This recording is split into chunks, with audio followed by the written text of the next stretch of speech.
하나님께서 지혜를 통하여서 사람들을 초대하십니다. 지혜는 말씀이며 지혜는 곧 복음입니다. 그렇기에 지혜는 생명입니다.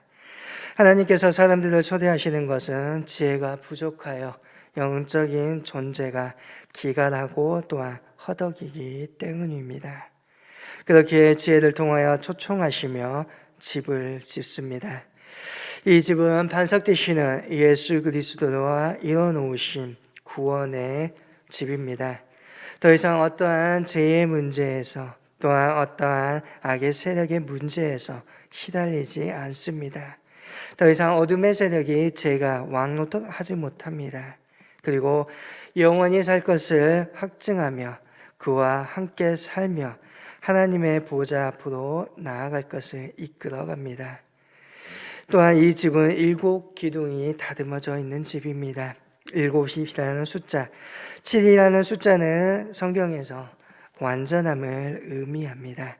하나님께서 완전히 준비하시고 또한 그곳에 부르시며 또한 그곳에 부른 우리가 하나님의 도구로서 성령으로서 다듬어져 간다는 것입니다. 그리고 하나님의 나라를 위하여 쓰임 받도록 되어진다는 것이지요. 이러한 집에서 오늘 잔치를 엽니다. 짐승을 잡으며 포도주로 혼합하여서 상을 갖추어 갑니다. 짐승을 잡는다. 옛날에 우리가 마을에서 잔치를 열게 되면 닭을 잡고 또 돼지를 잡았던 것처럼 풍성함을 위하여서 짐승을 잡습니다. 포도주로 혼합한다는 것, 포도주 특유의 향과 맛을 더하기 위하여 또 다른 향료를 갖춘다는 것이죠. 하나님께서는 잔치를 베푸시는데 풍성하게 베푸시고 모든 것을 갖추어서 잔치를 베풀고 있는 것입니다. 그리고 그 안에서 영육간에 누릴 수 있는 은혜를 베풀어 주십니다. 이 잔치는 천국의 잔치입니다. 하나님 안에서 누리는 기쁨의 잔치입니다.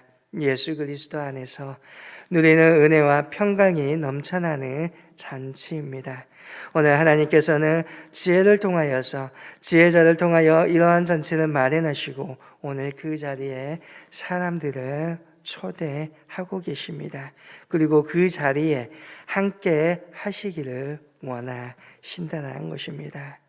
하나님은 풍성한 이 잔치를 여시고 이 잔치에 모든 사람이 참여하기를 원하십니다. 그래서 요정을 보내어 성중 높은 곳에서 어리석은 자에게는 돌이키라 하시고 지혜 없는 자에게는 와서 내 신문을 먹으며 내 혼합한 포도주를 마심으로 생명을 얻고 명철한 길을 행하라고 말씀하십니다.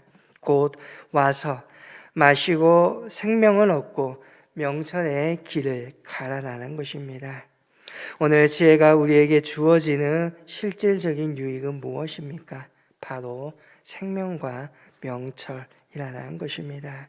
지혜 잔치에 참여하여 먹고 마시는 자, 그 사람은 생명을 얻습니다.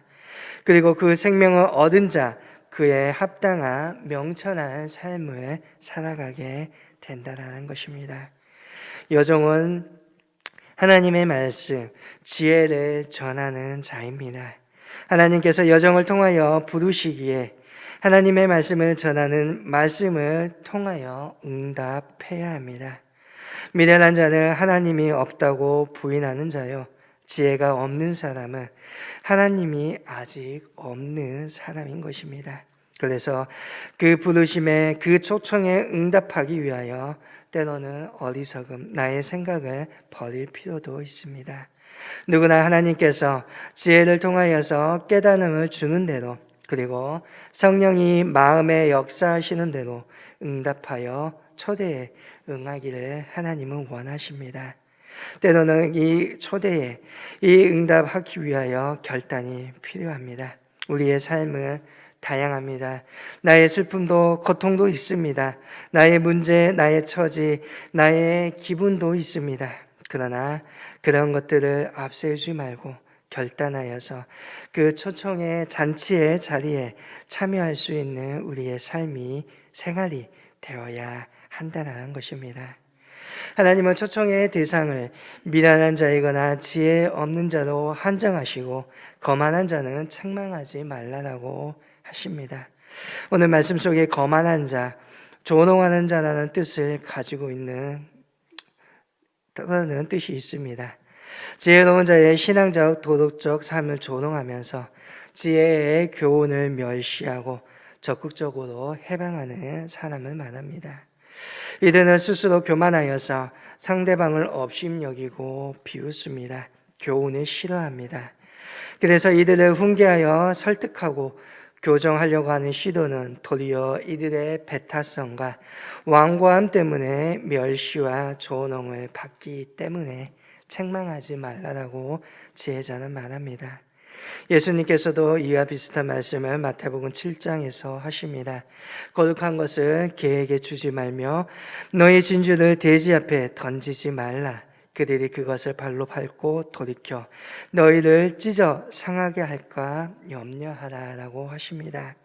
여기에서 말하는 개와 돼지, 그것은 바리새인들을 말하는 것입니다. 스스로 거룩하다, 스스로 경건하다, 스스로 열심이라 말하는 그들이 진리의 말씀을 듣고도 그 가치를 깨닫지 못한다는 것입니다.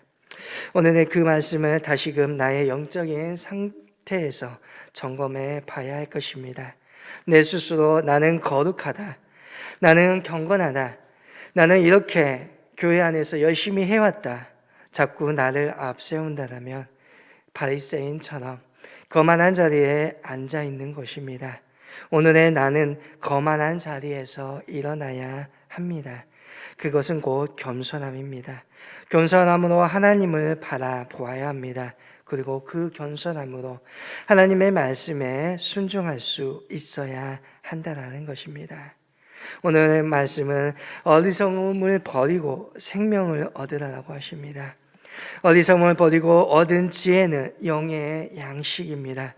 우리의 영을 살찌우고 윤택하게 하며 그리하여 결국은 영생을 소유케 하는 생명의 양식입니다. 저와 여러분이 지혜를 얻으려고 하는 목적이 무엇입니까? 그것은 근본적으로 생명입니다. 그래서 하나님을 경외하는 것이 지혜의 근본이요 거룩하는 자를 아는 것이 명철이기에 지혜 있는 자에게 교훈을 더함으로 더욱 지혜로워지고 학식이 더하여지고 생명의 해가 더 더하여 간다는 것입니다. 우리는 하나님을 경외하는 것이 지혜의 근본이기에 하나님을 알아가야 합니다. 그리고 그 깨달음 속에서 하나님의 역사에 같이 동참하고 주님과 함께 동행하면서 부활의 신앙으로 생명력 있는 삶을 살아가야 합니다. 하나님의 나라는 이미 이루어졌지만 아직도 이루어가야 될 우리의 사명입니다. 그렇기에 우리는 우리의 생명을 다하도록 하나님의 나라를 확장해야 합니다. 이를 위하여 우리는 지혜가 있는 삶이 있어야 됩니다. 생명력이 있는 삶이 되어야 합니다. 오늘도 변함없이 역사하는 하나님의 생리 속에서 생명을 가지고 활기찬 생활을 할 수 있도록 살아가야 한다라는 것입니다. 이러한 지혜자, 이러한 지혜의 초청, 그러나 그 반대로 우리를 자꾸만 유혹하는 여인 또한 있다라는 것을 13절부터 말합니다. 13절에 보면 미련한 여인이 등장합니다. 앞에 있는 성경장을 보면 음료로 말해지는 여인이죠. 본문에서도 여전히 소란스럽고 천박한 모습, 지혜자의 사력 있고 심중한 모습과는 극명한 대조를 이루어지고 있습니다. 이 미련한 여인은 진리와 지혜에 대해서 알지 못하기에 고의적으로 지속적으로 지혜의 말씀을 거부하고 자신의 어리석음을 충족시키기 위하여 노력하고 수치감도 없이 자신의 무지를 계속해서 자랑하고 외칩니다. 결과는 영원한 멸망입니다. 그런데 이 미련한 여인이 유혹을 계속해서 합니다. 아주 달콤합니다.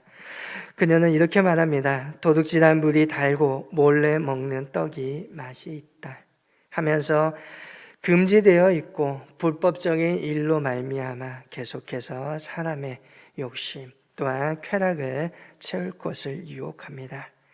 분명한 사실은 죄와 죽음과 파멸의 길로 이끌고 있는 유혹이라는 것입니다.